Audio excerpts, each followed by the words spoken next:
Hello दोस्तों, genius coaching number 1 में पुनः आपका स्वागत है। मैं एमडी तफीज आपका स्वागत करता हूं। चलिए आज बात करते हैं कक्षा 8 के एक्सरसाइज 8 के गणित एक्सरसाइज 8 पॉइंट। चूंकि इसका पूरा एक्सरसाइज समाप्त करवा चुके हैं तो ये जो होगा आपका उदाहरण होगा। चूंकि कमेंट्स में बहुत सारे आते हैं कि सर आप सिर्फ एक्सरसाइज बनाते हैं, आप उदाहरण क्यों नहीं बनाते हैं। मुझे उदाहरण समझ में नहीं आता है, इसीलिए कमेंट्स को देखते हुए हम क्या कर रहे हैं, इसका उदाहरण भी साथ साथ बनाते जा रहे हैं। तो चलिए हम देखते हैं जो पहला उदाहरण है। देखिए पहला उदाहरण क्या कहता है, ध्यान से सुनिए, उसके बाद आप भी बनाने की कोशिश कीजिएगा, हम आपको बताते हैं। बोल रहा है क्या, उदाहरण नंबर 1। उदाहरण नंबर कितना है आपका 1। बोल क्या रहा है कि 15 पेनों की कीमत 120 रुपया है तो 24 पेनों की कीमत कितनी होगी। देखिए हम जो चैप्टर पढ़ रहे हैं, जो अध्याय पढ़ रहे हैं, वो क्या है, तुलना, राशियों की तुलना, मतलब अनुपात। तो हम भी इस सवाल को अनुपात के माध्यम से बनाएंगे। किसके माध्यम से बनाएंगे, अनुपात के माध्यम से बनाएंगे। यहां पे देखिए जब भी आपको अनुपात में बनाना है तो याद रखिए, आपको एक चीज याद रखना है, तो उसके बावजूद आपको फिर बन जाएगा। देखिए बनाने का तरीका, जैसा यहां पे है 15 पेन, तो पहले हम लिखते हैं, देखिए इस तरह से पहले लिखते हैं पेन, उसके बाद आपका क्या है, कीमत। क्या है, कीमत। पहले क्या हो गया, पेन, उसके बाद क्या हो जाएगा, कीमत। तो पेन अनुपात कीमत, पहले पेन होगा, उसके बाद क्या होगा, कीमत। फिर यहां पे अगर समानुपाती देंगे, क्या देंगे, समानुपाती देंगे, जो आप अध्याय यानी आप कक्षा 7 में पढ़ चुके हैं। यहां पे अगर हम समानुपाती देंगे, क्या देंगे, समानुपाती, तो फिर यहां पे हमारा पेन हो जाएगा, फिर हमारा यहां पे क्या हो जाएगा, जैसे फिर यहां पे क्या हो जाएगा, पेन, और फिर यहां पे क्या हो जाएगा आपका कीमत। क्या हो जाएगा, कीमत। यानी यहां पे हमारा क्या हो जाएगा, कीमत, यानी पेन फिर कीमत फिर पेन फिर क्या हो जाएगा, कीमत। तो यहां पे बोल रहा है क्या, 15 पेन, तो हमारा कितना पेन हो गया, 15 पेन। उसकी कीमत कितना, 120 रुपया। फिर समानुपाती दीजिए। बोल रहा है क्या आपका कि 24 पेन, कीमत कितना, कुछ नहीं। याद रखिए जब भी इस तरह का सवाल होगा समानुपाती, तो नजदीक को नजदीक से और दूर को दूर के साथ गुना करना है। मतलब ये कि 15 गुना x बराबर 120 गुना 24। ठीक है, अब ये गुना है, बराबर को उस ओर जाएगा तो क्या हो जाएगा, भाग। लेकिन हम डायरेक्ट भी कटा सकते हैं, 15 8 100 क्या हो जाएगा, 15 8 120, यानी x बराबर हो जाएगा, देखिए 8 चौके 32। उसके बाद यहाँ पे देखिए कितना हो जाएगा, 8 चौके 32 की 2 हाथ में रहा कितना, 3, 8 दूनी 16 और 3 कितना हो जाएगा, 19, यानी 192 रुपया। ठीक है, फिर सवाल नंबर इसका कितना, 2 में क्या कहता है, ध्यान से सुनिए, उसके बाद आप क्या कीजिए, सवाल नंबर 2 बनाइए। बोल रहा है क्या कि परवीन किसी परीक्षा में, परवीन किसी परीक्षा में 294 अंक प्राप्त करता है, जबकि उसकी बहन गुंजन 372, मतलब उसी परीक्षा में 372 अंक प्राप्त करता है। यदि परवीन को परीक्षा में 49% अंक प्राप्त हुआ तो निम्न का उत्तर दीजिए। नंबर अ, परीक्षा में परवीन के अंकों और उसकी बहन के गुंजा के अंकों का अनुपात ज्ञात करें। नंबर ब, गुंजा के द्वारा प्राप्त अंकों का प्रतिशत यानी मान ज्ञात करें प्रतिशत में। नंबर 3, किसके अंक प्रतिशत अधिक हैं और कितने अधिक हैं। ठीक है, यहाँ पे सवाल 3 है, पहले हम लिख लेते हैं। उदाहरण नंबर हमारा कितना है, 2। कितना है, 2। पहले लिख लेते हैं क्या कि परवीन के अंक कितना है, तो परवीन का अंक कितना है, परवीन का अंक बराबर कितना है आपका, 294। उसके बाद उसका बहन जो है गुंजन का अंक बराबर कितना है, 372। ठीक है, 372। नंबर अ बोल रहा है क्या, अनुपात ज्ञात कीजिए। नंबर अ, दोनों बहन का क्या करना है, अनुपात ज्ञात करना है। तो चलिए हम अनुपात ज्ञात करते हैं। अनुपात बराबर, पहले किसका बोला है, पहले किसका, उसके दोनों बहनों का अनुपात ज्ञात कीजिए। तो चलिए पहले जिसका मान दिया हो उसी को लिखते हैं। तो यहाँ पे हो जाएगा 200 कितना, 294 बट्टा कितना हो जाएगा, 372। यदि हम 6 का पहाड़ा पढ़ेंगे, किसका पहाड़ा पढ़ेंगे, 6 का, तो कट जाता है। देखिए क्या हो जाएगा, 6 चौके 24, 24 जैसे हुआ तो यहाँ पे कितना बचा 5, 6 9 54। अब यहाँ पे देखिए 6 6 के 36, 6 दूनी 12, मतलब 49/62 बराबर 49 अनुपात कितना हो जाएगा 62। कोई दिक्कत नहीं है यहाँ तक। ये तो हो गया सवाल नंबर हमारा कितना। और अब हम देखते हैं सवाल नंबर, बोला गुंजा के द्वारा कितने प्रतिशत। देखिए पहले प्रतिशत निकालने के लिए आपको क्या करना होगा, कुल अंक प्राप्त करना होगा। तो हम मान लेते हैं ये कितना नंबर का सवाल है, ये ब का है ना। माना कि कुल अंक बराबर कितना x, कितना x। अब बोल रहा है क्या, देखिए x का कितना प्रतिशत, x का अगर 49% करेंगे, कितना करेंगे x का 49%। देखिए प्रतिशत को हम डायरेक्ट क्या कर दिए, बट्टा कर दिए प्रतिशत हटाने के लिए। x का 49% करेंगे तो हमारा कितना 294 अंक प्राप्त होता है ना। अब ये कट जाता है कितना बार में, 6 बार में, यानी x बराबर हमारा कितना हो गया 600। x हमारा कितना हो गया 600 हो गया। जब x का मान 600 हो गया, अब बोल रहा है क्या, गुंजन का प्रतिशत अंक, क्या लिखते हैं, गुंजन का प्रतिशत अंक, हाँ या अंक प्रतिशत ऐसे लिख सकते हैं। यहाँ देखिए जब भी किसी संख्या का प्रतिशत निकालना है तो टोटल अंक उसने कितना 372, कितना अंक में से प्राप्त किया 600 में से। प्रतिशत निकालने के लिए किससे गुना करते हैं 100 से, किससे गुना करते हैं 100 से। अब यहाँ पे देखिए 2 0, इसको 6 से काटेंगे तो कितना हो जाएगा, देखिए 6 6 के 36, 6 दूनी 12, मतलब कितना 62%। कितना परसेंट 62।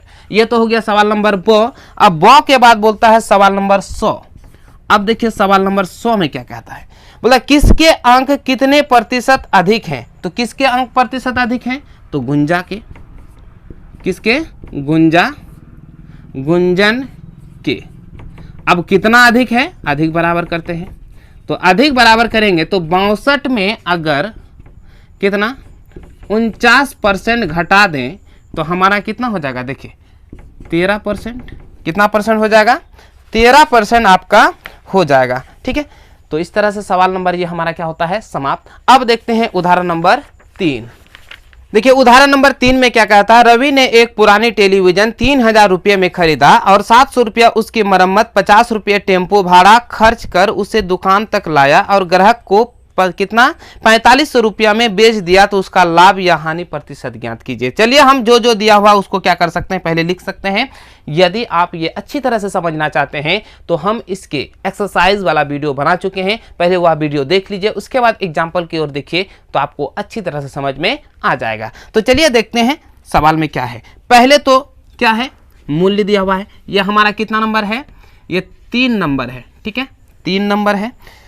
खरीद मूल्य क्या है, खरीद मूल्य यानी टीवी, टेलीविजन मतलब शॉर्ट में टीवी का खरीद मूल्य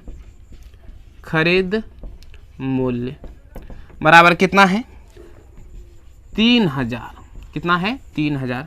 अब यहाँ पे देखिए ऊपरी व्यय डायरेक्ट करते हैं। ऊपरी, यहाँ पे समझ में दिक्कत है तो यहाँ पे करते हैं ऊपरी व्यय, मतलब यहाँ पे देखिए ऊपरी व्यय कितना 700 रुपया, कितना है 700। उसके बाद यहाँ पे जो मरम्मत है, मरम्मत का और भाड़ा कर देते हैं, कितना रुपया है 50 रुपया। अब यहाँ पे देखिए कुल यानी क्रय मूल्य कितना लगेगा, टोटल को जोड़ देंगे यानी 50 हो जाएगा, 7 हो जाएगा और 3 हो जाएगा, मतलब 3750 रुपये उसका क्या है क्रय मूल्य। अब यहाँ पे बोल रहा है क्या विक्रय मूल्य, तो विक्रय मूल्य इसका कितना है, देखिए विक्रय मूल्य बराबर कितना 4500। अब देखिए 3750 में खरीदा, 4500 में बेचा, तो क्या होगा लाभ होगा। तो यहाँ पे हमारा क्या हो जाएगा लाभ बराबर क्या हो जाएगा 4500 माइनस 3750। अगर इसको घटाएंगे तो क्या हो जाएगा, देखिए यहाँ पे तो 0, यहाँ पे कितना हो जाएगा, यहाँ पे आपका कितना हो जाएगा, देखिए 5 हो जाएगा, यहाँ पे कितना हो जाएगा आपका 4, 14 में 7 गया कितना हो जाएगा 7, यहाँ पे तो कितना हो जाएगा, और यहाँ पे 3 पे 3 समाप्त हो जाता है। अब हमको बोला है लाभ प्रतिशत ज्ञात करना है। क्या ज्ञात करना है? तो लाभ प्रतिशत बराबर लाभ गुना 100, मतलब 750 गुना 100 बट्टे कितना, क्रय मूल्य। अब यहाँ पे देखिए क्रय मूल्य हमारा कितना है, 3750। ये हो गया आपका क्या है, क्रय मूल्य। अब देखिए 10 समाप्त हो गया। अब 25 तिया 75। अब 25 का यहाँ पहाड़ा पढ़ेंगे तो कितना हो जाएगा, यहाँ पे देखिए कितना हो जाएगा, 15 बार में। कितना बार में, 15 बार में। यहाँ पे क्या हो जाएगा, 5 तिया 15, 20 पंचे 100, यानी इसको कितना प्रतिशत लाभ हुआ, 20% की क्या हुई, लाभ हुई। ठीक है, इसे में कितना प्रतिशत का लाभ हुआ, 20% का लाभ हुआ। ठीक है, अब यहाँ पे देखते हैं सवाल नंबर 4। सवाल नंबर में 4 में क्या कहता है, अमित 2 कुर्सी, कितना कुर्सी, 2 कुर्सी 550 रुपये प्रति कुर्सी की दर से बेचता है। इनमें से एक पर 10% की लाभ होती है और दूसरे पर 20% की हानि होती है। तो कुल लाभ या हानि ज्ञात कीजिए और प्रत्येक कुर्सी का क्रय मूल्य भी ज्ञात कीजिए। यहाँ पे देखिए विक्रय मूल्य है। ये सवाल नंबर कितना है, 4 है। ध्यान से सुनिए, 2 कुर्सी है। ठीक है, तो हम पहला कुर्सी करते हैं। पहला कुर्सी का देखिए विक्रय मूल्य, तो विक्रय मूल्य कितना है, 550। ठीक है, अब यहाँ पे देखिए बोल रहा है क्या, पहले कुर्सी पे क्या होता है, लाभ होता है। तो जब 500 लाभ बराबर, देखिए लाभ बराबर कितना, 10%। लाभ बराबर कितना प्रतिशत, तो 10%, चूंकि विक्रय मूल्य पता है और क्या है, लाभ पता है ना। जब भी हमारा लाभ प्रतिशत होता है वो किस पे होता है, तो हम निकालते हैं क्या, क्रय मूल्य। क्रय मूल्य देखिए, क्रय मूल्य बराबर आपका क्या हो जाएगा, यहाँ पे आपका क्या है, लाभ प्रतिशत है, तो यहाँ पे आपका क्या हो जाए, देखिए विक्रय मूल्य गुना 100 बट्टा है ना 100 प्लस लाभ प्रतिशत। ठीक है, ये हो जाएगा। अब यहाँ पे विक्रय मूल्य कितना है, 550 है। 550 है गुना कितना हो जाएगा, 100 बट्टा 550 है गुना 100। तो यहाँ पे देखिए कितना हो जाएगा, 100, लाभ कितना हुआ, 10%, तो हम 10 जोड़ दिए।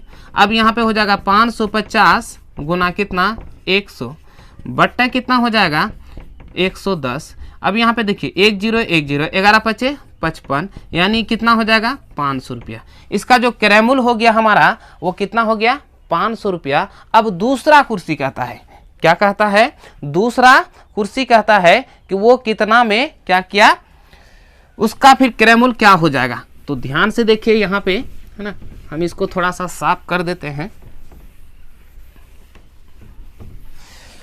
ठीक है, अब यहाँ पे देखिए क्या करना है, अब दूसरा कुर्सी